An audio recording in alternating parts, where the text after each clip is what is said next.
السلام علیکم ورحمۃ اللہ ڈاکٹر ماما.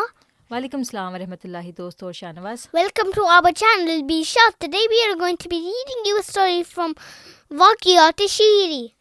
دوستوں اور شاہ نواز، جیسا کہ آپ جانتے ہیں کہ ہم نے یہ کتاب واقعات شیریں شروع کی ہوئی ہے، اور آج ہم اس میں سے جو کہانی پڑھیں گے اس کا ٹائٹل ہے نیکی کی کشش. تو ہم دیکھتے کشش کہتے ہیں شاہ نواز اٹریکشن کو، اور ہم دیکھتے ہیں کہ کیا ہوتی ہے نیکی کی کشش. بسم اللہ الرحمن الرحیم. انسان کے اندر نیکی اور بدی کی ایک کشش ہوتی ہے، یعنی کہ انسان جو ہوتا ہے اس کے اندر اللہ تعالیٰ نے دو طرح کی اٹریکشنز رکھی ہوتی ہیں کہ وہ نیکی کی طرف بھی جا سکتا ہے اور بدی کی طرف بھی جا سکتا ہے. جیسے مثال کے طور پہ آپ جھوٹ بھی بول سکتے ہیں، ہے نا، اور آپ سچ بھی بول سکتے ہیں. پھر حضور فرماتے ہیں کہ آدمی نیکی کرتا ہے مگر نہیں سمجھ سکتا کہ کیوں نیکی کرتا ہے. اسی طرح ایک شخص بدی کی طرف جاتا ہے، لیکن اگر اس سے پوچھا جائے کہ تو کدھر جاتا ہے تو وہ نہیں بتا سکتا. اب دیکھو حضور فرما رہے ہیں کہ ہیومن برین جو ہوتا ہے وہ اتنا کمپلیکیٹڈ ہوتا ہے کہ اس کو سمجھ میں نہیں آ رہی ہوتی بعض اوقات کہ وہ کیوں کا جواب نہیں ہوتا اس کے پاس، کہ وہ کیوں جھوٹ بول رہا ہے، کیوں وہ اپنے آپ کو نیکی کے کام کرتا ہے. تو مثنوی رومی میں ایک حکایت اس کشش پر لکھی ہے کہ ایک فاسق آقا کا ایک نیک غلام تھا، یعنی کہ ایک آدمی تھا جو کہ بہت گندا تھا اور وہ جھگڑالو تھا اور فاسق تھا اس کا، لیکن ایک سرونٹ تھا جو کہ بہت نیک تھا اور اچھے کام کیا کرتا تھا.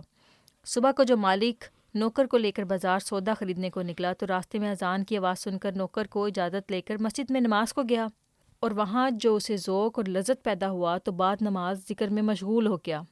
وہ گیا اپنے مالک کے لیے سامان لینے کے لیے مارکیٹ میں، راستے میں اس کو اذان کی آواز آئی تو مسجد چلا گیا، اور مسجد جا کے جب اس نے نماز پڑھنا شروع کی تو اس کو اللہ تعالیٰ کی عبادت میں اتنا مزہ آیا تو وہ نماز پڑھنے کے بعد اللہ تعالیٰ سے دعائیں کرنا شروع ہو گیا، اللہ تعالیٰ کی تسبیحات کرنا شروع ہو گیا. تو آخر آقا نے انتظار کر کے اس کو آواز دی. وہ جو ماسٹر تھا وہ باہر کھڑا ہوا تھا کہ یہ پتہ نہیں کب نماز پڑھ کے آئے گا اور کب اس میں باقی کا کام کروں گا. تو اس نے اس کو آواز دی اور کہا کہ جلدی آ، اور کہا تجھے اندر کس نے پکڑ لیا ہے، یعنی کہ ماسٹر نے اپنے Who got you inside? Exactly. تو نوکر نے کہا کہ جس نے تجھے اندر آنے سے پکڑ لیا یہ غرض ایک کشش لگی ہوئی ہے، اسی کی طرف خدا نے اشارہ فرمایا ہے. اعوذ باللہ من الشیطان الرجیم. کل یعمل علی شاکلتہ. بنی اسرائیل کی آیت ہے. ہر ایک فریق اپنے طریق پر عمل کر رہا ہے. تو اس جب ماسٹر نے کہا کہ تمہیں اندر کس چیز نے پکڑ لیا ہے کہ تم ابھی تک تمہاری نماز ہی نہیں ختم ہو رہی، تو ماسٹر نے تو نہیں نا نماز پڑھی تھی، وہ باہر ہی کھڑا ویٹ کر رہا تھا. تو اس نے سرونٹ نے جواب دیا تمہیں بھی تو کسی چیز نے پکڑ لیا ہے نا باہر، کہ تمہیں شیطان نے پکڑا ہوا ہے. تو اسی طرح مجھے اللہ تعالیٰ کے فرشتوں نے پکڑا ہوا ہے کہ وہ چاہتے ہیں کہ میں یہاں پہ بیٹھوں اور میں اللہ تعالیٰ کا ذکر کروں، اور اسی طرح سے تمہیں شیطان نے پکڑا ہوا ہے.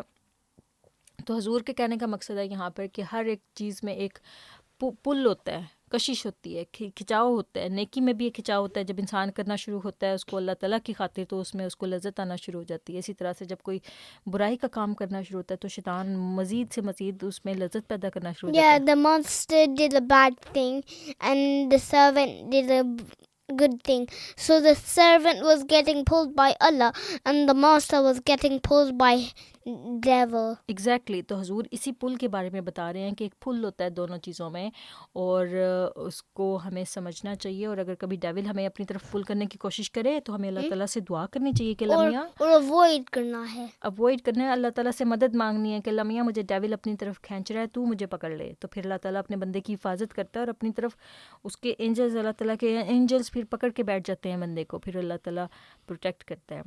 تو انشاءاللہ دوستو ہم اس کو آنے والی ویڈیو میں کنٹینیو کریں گے. تب تک کے لیے love is and don't forget to subscribe our channel.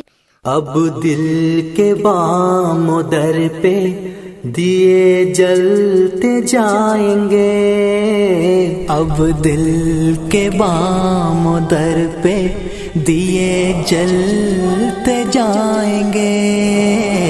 عہد وفا کیا ہے ہم اس کو نبھائیں گے، عہد وفا کیا ہے ہم اس کو نبھائیں گے.